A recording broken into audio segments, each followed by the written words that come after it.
के स्थानीय समय में 2 घंटे का अंतर है। अगर बच्चों हम बात करें तो भारत का सबसे पूर्वी राज्य जो है वो अरुणाचल प्रदेश है। भारत का सबसे पूर्वी राज्य अरुणाचल प्रदेश है, जो चीन की सीमा पर, चीन और भूटान के पास में स्थित है। और भारत का सबसे पश्चिमी राज्य जो है वो गुजरात है, जो आपके पाकिस्तान की सीमा पर स्थित है ना। तो इन दोनों के बीच में हम बात करें, भारत की पूर्वी सीमा और पश्चिम सीमा के बीच में लगभग 30 डिग्री का फर्क है। तो ये लगभग 2 घंटे का फर्क है। 2 घंटे का फर्क है भारत और अरुणाचल प्रदेश और गुजरात के बीच के समय के। गुजरात से अरुणाचल प्रदेश के स्थानीय समय में 2 घंटे का अंतर है। अतः 82.30 डिग्री 30 पूर्व देशांतर रेखा को भारत की मानक म्यामंतर रेखा माना गया है, जो कि उत्तर प्रदेश के मिर्जापुर से गुजरती है। अक्षांश का प्रभाव दक्षिण से उत्तर की ओर दिन और रात की अवधि पर पड़ता है।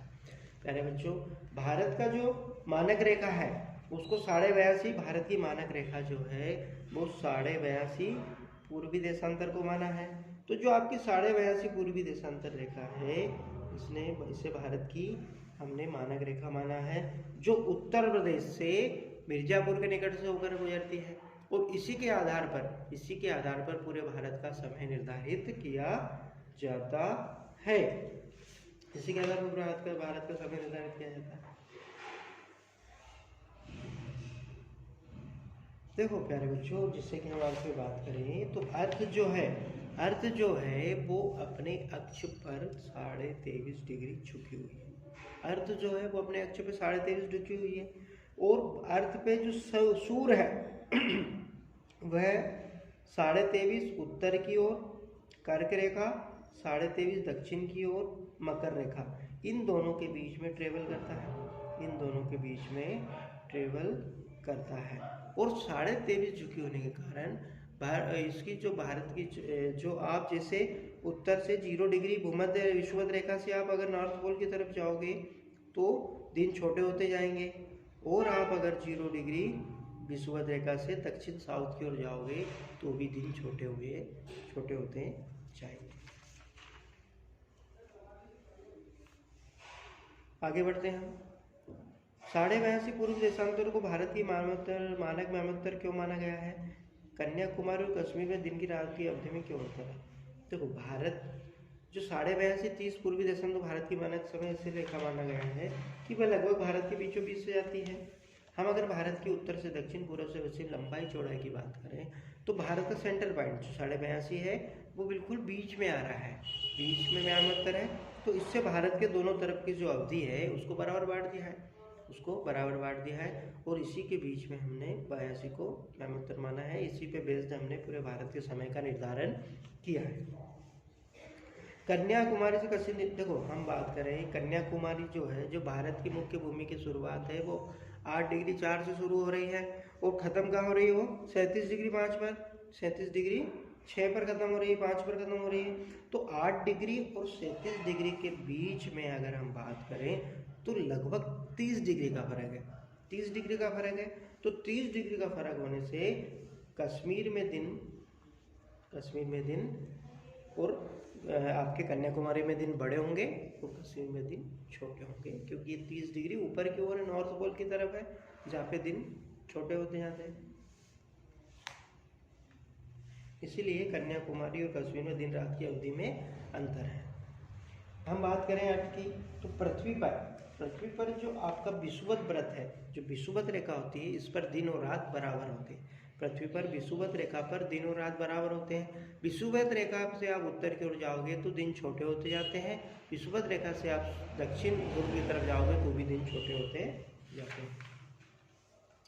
भारत तथा विश्व, अब हम भारत को विश्व परिप्रेक्ष्य में देखें। अगर विश्व के नक्शे में भारत को देखें तो भारत एशिया महाद्वीप में आता है। जैसे कि हमने चैप्टर की शुरुआत में देखा है कि भारत जो है एशिया महाद्वीप में आता है, और क्षेत्रफल में भारत 7वां देश है, आबादी में भारत दूसरा देश है। विश्व की कुल आबादी में विश्व के नंबर 1 पे चीन है, चीन आबादी में पहले नंबर पे है और भारत दूसरे नंबर पे है। भारत तथा विश्व, भारतीय भूखंड एशिया महाद्वीप के पूर्व और पश्चिम के मध्य में स्थित है। अगर भारतीय भूखंड की बात करें, अगर आप भारत के लोकेशन की बात करें तो भारत जो है वो एशिया महाद्वीप के पूर्व और पश्चिम में स्थित है। पूर्व हम बात करें एशिया महाद्वीप को देखें, हम एटलस पर अगर एशिया महाद्वीप को देखें तो ये हमारा एशिया महाद्वीप हो गया, ये पूरा हमारा एशिया महाद्वीप है। और इस एशिया महाद्वीप के पूर्व पश्चिम में भारत स्थित है। पूर्व देखो पश्चिम में भारत, मध्य में भारत स्थित है। भारतीय भूभाग एशिया महाद्वीप का दक्षिणतम विस्तार है। अगर हम एशिया महाद्वीप की बात करें तो दक्षिणतम विस्तार जो है, हम अगर एशिया महाद्वीप की बात करें तो इसका जो दक्षिणतम विस्तार है वो भारत है विस्तार है। हिंद महासागर जो कि पश्चिम में यूरोपीय देशों और पूर्वी एशियाई देशों को मिलाता है।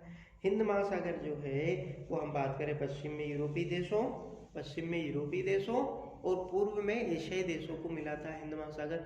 यदि हम इसे मुख्य रूप से कहा जाए, यदि हम इसे कहें तो भारत, पूर्वी एशिया के देश और यूरोप के देश, इनका व्यापार जो होता है, जो समुद्री मार्ग है वो हिंद महासागर से होते हुए जाता है। जितने भी समुद्री मार्ग से व्यापार होता है तो वो हमारे हिंद महासागर के थ्रू होता है। तो ये जोड़ने का काम कर रहा है, पश्चिम से पूर्व को, एशिया को जोड़ने का काम कर रहा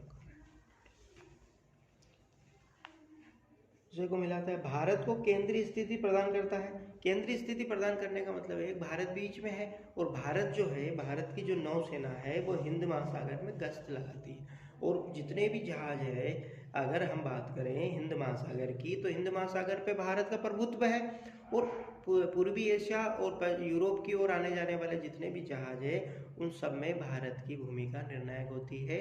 भारत यहाँ पे नीति निर्धारक का काम करता है हिंद महासागर में।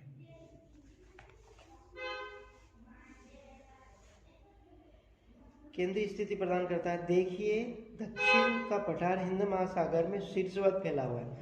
दक्षिण का पठार देखो, हम भारत की बात करें तो जो अपना भारत है उसको उत्तर का, उसका जो दक्षिण भारत है उसे प्रायद्वीपीय भारत जिसे हम कहते हैं, जो प्रायद्वीपीय भारत मतलब भारत जो 3 तरफ से जल से घिरा हुआ भाग है उसे हम बोलते हैं प्रायद्वीपीय भारत।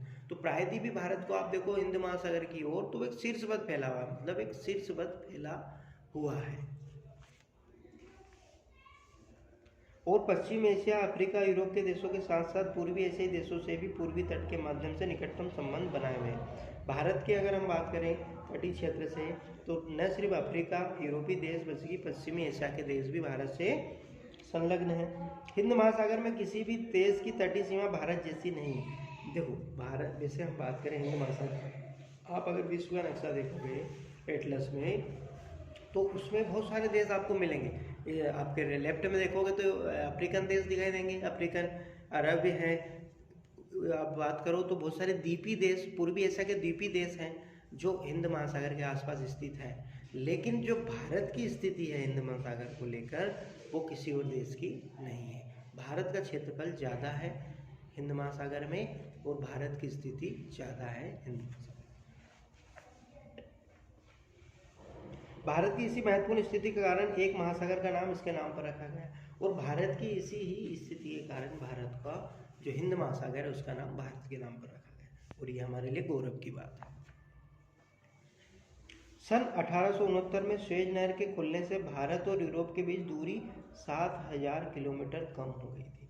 प्यारे बच्चों, आपने विश्व के महाद्वीप में आप देखोगे तो जो आपका अफ्रीका महाद्वीप है, जो अफ्रीका महाद्वीप है, पहले क्या हो रहा था, सन 1869 से पहले, 1869 से पहले जो समुद्री व्यापार होता था, देखो भारत में सन 1400 से लेकर 1500 से लेकर सन 1900 तक भारत में बहुत सारी कंपनियां आई, यूरोपियन कंपनियां आई और उन्होंने यहाँ पे व्यापार किया, शासन किया। तो शुरुआत में जो यूरोपियन कंपनियां थी, जो शुरुआत में यूरोपियन थे, पुर्तगाली, जो पुर्तगाली है, डच है, अंग्रेज है, ये सारे लोग जो हैं अपने जहाज, पानी के जहाज अफ्रीका महाद्वीप के चक्कर काटते हुए भारत की ओर आते थे। ये पूरा अफ्रीका महाद्वीप का राउंड लगाते हुए हिंद महासागर में भारत की ओर आते थे। तो इस पूरे चक्कर में लगभग 7000 किलोमीटर का चक्कर पड़ता था। लेकिन जो सेज नहर है, सेज नहर कहाँ स्थित है? सेज नहर जो है लाल सागर और भूमध्य सागर, एक तो अफ्रीकन महाद्वीप और एशिया महाद्वीप दोनों जहाँ मिलते हैं उसके ऊपर की ओर भूमध्य सागर है और नीचे की ओर लाल सागर है। इन भूमध्य सागर को जोड़ने वाली नहर जो है सहज नहर, जिस पर मिस्र का आधिपत्य है, वहाँ पे एक भूमि के टुकड़े को काट कर नहर बनाई गई जिसे सहज नहर कहा गया। और ये सहज नहर सन 1869 में खुली। और इसी वजह से जो जहाज अफ्रीका महाद्वीप के चक्कर काट रहे थे, वो चक्कर न काटते हुए वो सीधे भूमध्य सागर से सहज नहर के द्वारा लाल सागर में होते हुए सीधे अरब सागर में एंटर कर जाते थे या हिंद महासागर में एंट्री कर जाते थे और सीधे भारत और एशिया की ओर बढ़ जाते हैं। तो इसी वजह से इन सारे जहाज़ों का 7000 किलोमीटर का क्षेत्र फेर बच गया। देखो नीचे आपको चार्ट दिया है 1/2 जिसमें विश्व के बड़े देश दिए हैं।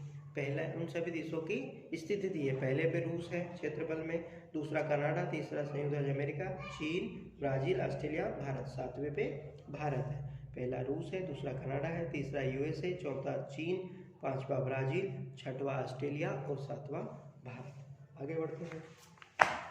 देखो प्यारे बच्चों, यहाँ पे भारत का एक नक्शा दिया गया है एटलस के थ्रू। आपकी किताब में एटलस का नक्शा दिया गया है, इसमें भारत है। तो भारत में आप देखो, तो भारत ही आप देखो, इसमें चीज आप इसकी देखो, नीचे से लंबाई देखो तो 8 अंश 4 से 37 अंश 6, 8 अंश 4 से भारत की दक्षिण से उत्तर की ओर लंबाई है 8 अंश 4 से 37 अंश 6। भारत की पश्चिम से पूर्व लंबाई है 68 अंश 7 से 97 अंश 25। पूर्वी देशांतर 8 अंश 4 से 37 अंश 6 अक्षांशीय विस्तार है भारत का, और 68 अंश 7 से 97 अंश 25 देशांतरी विस्तार है भारत का। भारत की उत्तर से दक्षिणतम लंबाई लगभग 3214 किलोमीटर है, और भारत की पूर्व से पश्चिम में लंबाई लगभग 2933 किलोमीटर है। और देखो भारत के इसमें देखो आप, तो भारत के बीचों बीच से बिल्कुल एक 82.5 डिग्री रेखा गई है जो डॉटेड लाइन से दिखाई गई है। ये भारत की मानक समय रेखा है। पूरे भारत का समय का निर्धारण इसी रेखा से किया जाता है। भारत के कुछ पड़ोसी देश हैं, तो पश्चिम में देखो पाकिस्तान है ना, ऊपर थोड़ा सा पार्ट लगता है अफगानिस्तान का। उसके बाद आप भारत के उत्तर और उत्तर पूर्व में चीन है। चीन है, वहाँ भारत लिखा है बट वो चीन है। वहाँ पे भारत तो लिखा है नक्शे के लिए, वहाँ पे चीन है। और उसी में तिब्बत का कब्जा है, जो तिब्बत पहले भारत का हुआ करता था। हमारा कैलाश मानसरोवर, कैलाश पर्वत और भारत के बहुत सारे तीर्थ स्थल आज भी तिब्बत में स्थित है। और भारत की तिब्बत की संस्कृति और भारत की संस्कृति में काफ़ी सारी समानता है, बहुत सारी समानता है। तो तिब्बत भारत का ही हिस्सा हुआ करता था, लेकिन सन 1950 में चीन के द्वारा तिब्बत पर कब्जा कर लिया गया। वास्तविकता ये है कि सन 1950 में न सिर्फ भारत चीन ने तिब्बत पर कब्जा किया, बल्कि उन्होंने अपने काफ़ी सारी क्षेत्र पर कब्जा किया था। एक आपका सिक्किम पर भी कब्जा किया उन्होंने, अरुणाचल प्रदेश के क्षेत्र कब्जा किया था। तो बाद में फिर उन्होंने छोड़ दिया था, एक रणनीतिक विषय में उन्होंने ये चीज़ें छोड़ दी थी, लेकिन उन पर कब्जा किया था। कश्मीर की बात करें तो कश्मीर का जो ये वाला पार्ट है, जो फिलहाल अभी लेह, जिसे भारत का जम्मू एंड कश्मीर राज्य था, उसको नरेंद्र मोदी ने 2 भाग में, हमारी जो केंद्र सरकार थी उन्होंने उसके 2 पार्ट कर दिए। दो केंद्र शासित प्रदेश बना दिए, लेह लद्दाख वाला पार्ट ऊपर और नीचे जम्मू एंड कश्मीर वाला पार्ट। तो जो लेह लद्दाख वाला पार्ट है, उसमें से जो ये वाला पार्ट है, ये आज भी चीन के कब्जे में है, जिसे अक्साई चीन कहते हैं। भाई हम पश्चिम की ओर बात करें तो ये वाला जो पार्ट है, ये जो है इसे हम पीओके कहते हैं, पाक ऑक्युपाइड कश्मीर। यहाँ पे पाकिस्तान का कब्जा है। और यहाँ पे एक जो ग्लेशियर था ऊपर, यहाँ पे ये भी कुछ जो आपका कारगिल से पहले इन्होंने भारत के कुछ पार्ट पर पाकिस्तान ने कब्जा कर लिया था कारगिल युद्ध से पहले, और उस कब्जे वाले क्षेत्र को बाद में उन्होंने चीन को भेज दिया। अब हम बात करें भारत के पड़ोसी देश की, तो पश्चिम में पाकिस्तान हो गया, पूर्व में चीन हो गया, उत्तर पूर्व में, और भारत के बिल्कुल कंधे पर बैठा है आपका नेपाल, और नेपाल के बाजू में बैठा है भूटान। हम बात करें भारत की गोद में, तो भारत की गोद में बांग्लादेश बैठा है। भारत के पूर्व में म्यांमार है। भारत की अगर हम बात करें समुद्र तट में, तो समुद्र तट में भारत का पड़ोसी देश जो सबसे निकटतम है वह आपका श्रीलंका है। और उसके बाद में कोई है तो वो मालदीव है, जो लक्षद्वीप के निकट है। चलो आगे बढ़ते हैं।